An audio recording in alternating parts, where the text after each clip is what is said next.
Assalamualaikum warahmatullahi wabarakatuh. Perkenalkan, saya Trisna Dwi Kasih, peserta Latsar Angkatan 30, Kota Tangerang Selatan. Berikut ini paparan hasil aktualisasi saya yang berjudul Peningkatan Minat Belajar menggunakan media video pembelajaran dan Wordwall bagi peserta didik kelas 5 SDN Jurangmangu Timur 03, Kota Tangerang Selatan. Berdasarkan penetapan isu utama yaitu pemanfaatan media pembelajaran yang masih monoton pada pembelajaran daring, ditetapkanlah gagasan kreatif dengan peningkatan minat belajar menggunakan video pembelajaran dan Wordwall bagi peserta didik SDN Jurangmangu Timur 03. Adapun mata pelatihan agenda 3 yang terkait yaitu manajemen ASN dan pelayanan publik, di mana sebagai seorang pendidik sebaiknya mampu merencanakan atau mengelola pembelajaran secara profesional. Selain itu, dalam menyampaikan pembelajaran, pendidik juga sebaiknya memberikan penjelasan yang menarik minat belajar peserta didik yang kaitannya dengan pelayanan publik. Oleh karena itu, digunakanlah media berupa video pembelajaran dan aplikasi berbasis web Wordwall, di mana sudah tersedia template kuis dengan menjodohkan, acak kata, games, dan lain-lain. Berikut jadwal kegiatan aktualisasi dengan 7 kegiatannya yang terrealisasi sesuai dengan rencana. Kegiatan 1. Menyusun rencana pelaksanaan pembelajaran. Tahapannya berkonsultasi dengan mentor dan rekan satu rombel terkait materi pembuatan RPP. Setelah itu disesuaikan dan disusunlah RPP pada tema 4 subtema 3 kelas 5 sebanyak 6 kali pertemuan. Kegiatan 2, membuat bahan ajar video pembelajaran. Tahapan pertama menyusun materi, kemudian menyesuaikan materi dengan mengedit video sebagai bahan ajar dan mengunggahnya ke YouTube. Kegiatan 3, membuat soal menggunakan media Wordwall. Tahapan pertama menyusun soal penilaian harian berdasarkan materi pelajaran pada tiap pertemuan. Kemudian soal yang sudah tersusun dimasukkan ke beberapa template soal di Wordwall. Kegiatan 4, membuat angket minat belajar sebagai bahan evaluasi dari pelaksanaan pembelajaran yang akan dilakukan. Kegiatan 5, melaksanakan kegiatan pembelajaran sebanyak 6 kali pertemuan. Tahapannya yaitu menginfokan terkait pembelajaran di WhatsApp Group dan Google Classroom. Dilanjutkan dengan pemberian materi melalui Zoom Meeting. Setelah itu, anak-anak mengerjakan soal penilaian harian menggunakan media Wordwall. Kegiatan 6, melakukan monitoring evaluasi kegiatan pembelajaran. Dari setiap pertemuan pembelajaran dilakukan monitoring guna mengetahui perkembangan pelaksanaan. Setelah itu, peserta didik mengisi lembar angket saat PTMT. Kemudian menganalisis angket dan penilaian harian yang sudah dilakukan. Kegiatan ke-7, penyusunan laporan aktualisasi. Setelah dilakukan evaluasi kegiatan, saya melaporkan dan berkonsultasi hasil evaluasi. Kemudian bersama coach kami melakukan coaching terkait penyusunan laporan. Setelah berkoordinasi, dilakukan penyusunan laporan secara mandiri.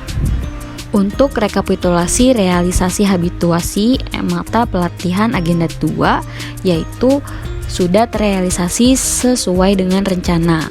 Dampak aktualisasi berdasarkan hasil analisis angket minat belajar yaitu terlihat sebelumnya peserta didik yang bersemangat mengikuti pembelajaran daring hanya sebanyak 29%. Setelah dilakukan aktualisasi meningkat menjadi 48%. Adapun setelah dilakukan pengolahan data, hasil penilaian harian peserta didik pada tema 3 subtema 3 dan tema 4 subtema 3 mengalami perubahan. Terlihat jelas pada grafik yaitu jumlah siswa yang tuntas pada tiap mata pelajaran mengalami perubahan. Hambatan selama kegiatan aktualisasi yaitu yang pertama, saat pelaksanaan pembelajaran virtual menggunakan Zoom Meet, belum seluruh peserta didik dapat bergabung dikarenakan keterbatasan kuota, gadget yang sedang dipakai orang tua. Kemudian beberapa siswa sedang mengikuti gladi bersih kegiatan AKM di sekolah.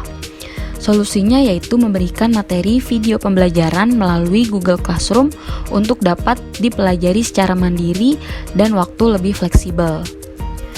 Hambatan yang kedua yaitu terdapat kegiatan konsultasi dengan mentor yang sesuai dan tidak sesuai dengan jadwal perencanaan dikarenakan mentor bertugas sebagai PLT di sekolah lain. Solusinya yaitu menyesuaikan waktu dan membuat jadwal terlebih dahulu dengan mentor sebelum berkonsultasi. Manfaat kegiatan aktualisasi bagi diri sendiri yaitu lebih memahami nilai dasar dan peran sebagai PNS, serta menambah kemampuan akan teknologi informasi. Untuk organisasi, meningkatkan mutu pendidikan yang berlandaskan iptek sesuai dengan visi sekolah. Manfaat bagi peserta didik yaitu lebih memahami materi, lebih bersemangat, dan melatih kefokusan. Berikut testimoninya. Halo, nama saya Nadine. Nama saya Tere. Nama saya Victory. Iya. Saya ingin memberikan pesan pembelajaran menggunakan video pembelajaran dan virtual. Oke. Dari kelas 5C nih. Mungkin dari Tere dulu ya. Gimana nak kesannya kemarin selama mengikuti pembelajaran? Menggunakan virtual itu senang. Ya. Mengerti kefokusan sama mengerti kepintaran juga. Kalau pakai video penjelasannya singkat dan bisa mudah dimengerti. Mudah dimengerti. Oke. Kemudian Nadine. Pembelajarannya happy, seru, dan terus juga biar pintar. Biar pinter, lebih paham nggak jadi materinya? Paham. Kalau Victory gimana nak? Bikin tambah apa? Bikin tambah pintar dan bikin semangat dan jelas videonya dan marker lebih seru juga ada permainannya. Asik, mantap ya. Kira-kira Rencana tindak lanjut aktualisasi yaitu yang pertama, memberikan laporan aktualisasi kepada atasan langsung sebagai arsip.